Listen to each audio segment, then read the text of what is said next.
Hi, fabulous friends. So I just wanted to chat with you a little bit about when you're looking at plants. So spring is here. Yesterday was the first day of spring officially. And so people are out there planting, they're buying plants that are already growing from the stores.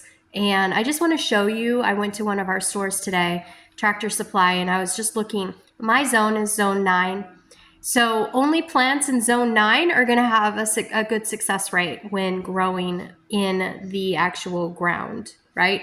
So you want to look for those zones. You want to look up what your city, your actual city by your zip code, and know what zone you're in.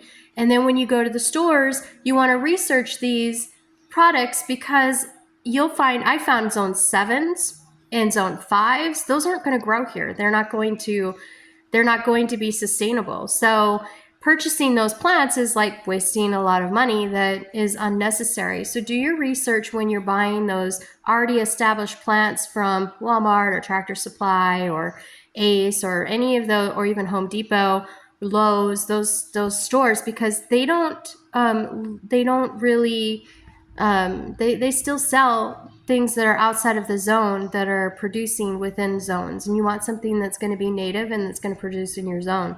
Otherwise you're wasting your time, energy, and getting kind of disheartened about gardening.